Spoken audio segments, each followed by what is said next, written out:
Hey guys, welcome back to my channel. My name is Noelle and today we are discussing my cumulative mileage for the Atleta Ako Virtual Challenge.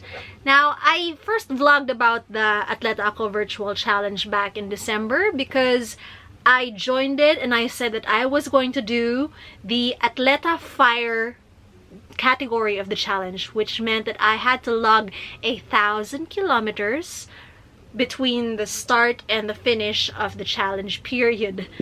And I had to figure it out. Like, I had to wrap my head around doing 1,000 kilometers. Like, how would I get to do that?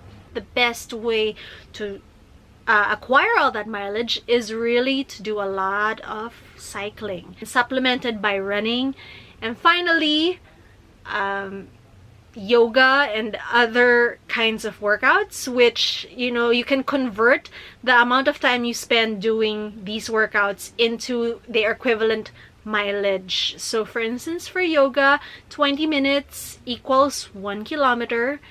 And so when I computed that and how long it would take for me to swim kilometers instead of doing yoga, I figured that it was more time efficient to do yoga rather than to swim.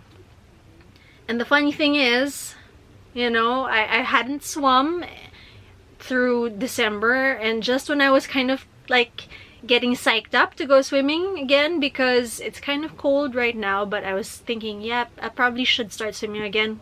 Guess what? The condo association closed the pool, and that's because some people in a different tower or in a different building in this condo complex tested positive for COVID. So in a reactionary move, the association just said, okay, so nobody's allowed to use our common areas like the basketball court and the swimming pool and the gym. It's not really a big loss for me, but it was just annoying because I was finally going to put on a swimsuit and I can't now. I don't even know when they're going to open the pool again. But in any case, I'm just happy to inform myself and you guys who have been following my journey that I am 90% of the way to 1,000 kilometers. So by the time last week's mileage is fully validated, I will be 90% done, which means I will have done 900 kilometers and I will only need to do 100 kilometers more. So what does that mean for me? I have been doing like an average of 90 kilometers per week on my bike. So that means 30 kilometers per session because I do it 3 times a week. So 90, and then supplemented by runs and yoga. So I usually get very close to 100 in a week. It's the first week of February. If I can complete my 1,000 kilometers this week, I will be happy. But of course, the Atleta Fire category says do 1,000 or more kilometers. So you're encouraged to keep uploading your mileage to the challenge platform until the challenge period is over. And so I've seen so many other people, amazing women, who have logged more than 1,000 kilometers already. And I look at their profiles on the website, on the platform, and I'm looking at how they're earning their mileage. There's this woman who earns maybe 20% of her weekly mileage in a swim. She does 6 kilometers in one go, and it's like, who swims 6 kilometers? But then she's kind of like, she loves swimming, she loves running as well. She recently acquired a bike, and all those things gathered together, plus maybe some out of this world motivation, she's been uploading mileage like anything, and I'm like, I can't do that. So kudos to her, kudos to all women like her. I am just happy that I'm almost to the end of this challenge. I'm almost to 1,000 because that was the goal anyway. And reason being is that I don't really like cycling this much. Especially since I've got some really great shoes to start testing. I finished testing the Nike Tempo Next Percent. Just today, Nike sent over two pairs of shoes. They sent the Infinity React 2 as well as the Run Invincible. I think that's the shoe name. In which case, I'm not going to show that to you right now. I would rather do two separate first impressions vlogs about each of these shoes so that you can really see what they look like. You can really like look at the specs. I can dig that up for you and discuss that with you, and then later on do a follow-up full review. But in any case, I am informing you that the reason why I would rather be doing a lot more running than cycling is because I have these shoes to review, and having to churn out 90 kilometers a week on the bike is really cramping my running style. Anyway, one of the best parts of virtual challenges is that you can actually do more than one at the same time. So I signed up for the Atleta Ako Virtual Challenge back in end of November, going into December. And then one of my friends who works for, I think she works for the American Chamber Foundation Philippines. She clued me in on the AmCham Run with a Heart. So basically, the American Chamber Foundation Philippines sponsors scholars.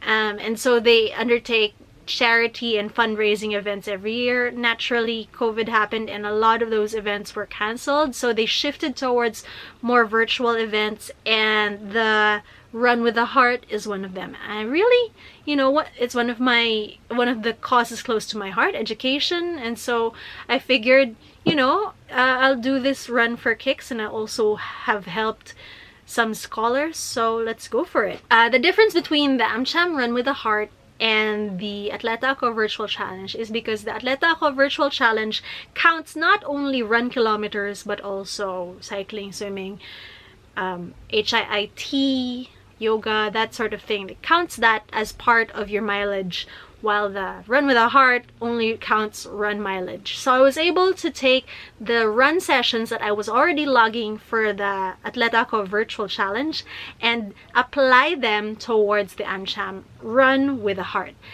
And I'm happy to say that within the span of 1 week, I was able to complete my required 21 kilometer cumulative mileage. So I will be getting my finisher shirt. I will have benefited some scholars who need all the help they can get, and I would have pushed forward as well with the Atleta Ako Virtual Challenge. So yeah, it's really surprising that January went by as fast as it did, and yeah, it's already February. I have a month to go before the end of my virtual challenge. I'll be done before that month, and suddenly I don't really have anything to look forward to on the athletic front. I did mention that there was a cycling race I was interested in looking at, and it was going to happen in February. Unfortunately, because the new COVID variant has been found in the Philippines, they're not sure if it's community transmitted yet or if it's just been brought in by travelers, but they recently kind of started discussing whether or not to impose additional protocols just to make sure that people are racing safely. And so the cycling event organizers had to postpone the event to March. I'm not happy that it was postponed, but at the same time, I kind of had an inkling that this would happen. Any in-person event happening this early in the year, especially since we haven't really gotten COVID under control here in the Philippines, for me, it's doubtful that it's going to happen.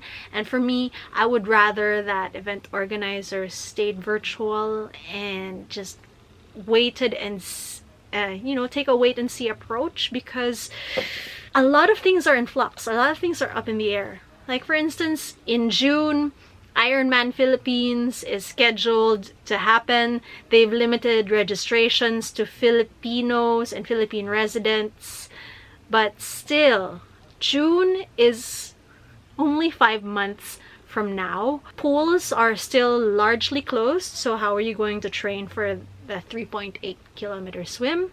You know, what if suddenly huge outbreak occurs in May, then it affects a June event. You'd have gotten your hopes up only for that event to be cancelled or postponed again. There's so much uncertainty. It really kills registrations. It kills commercial interests. It's just not good for anybody involved. And so the country really just needs to get its COVID response properly running and to get the infection numbers under control before you can actually inspire confidence in people to go out there and participate in the economy again in non-essential activities such as racing. Alright guys, that's it for this week. Thank you so much for watching. If you like this video, if you found it informative or entertaining, please do give it a thumbs up. Subscribe if you haven't yet so I can see you again next time. Bye!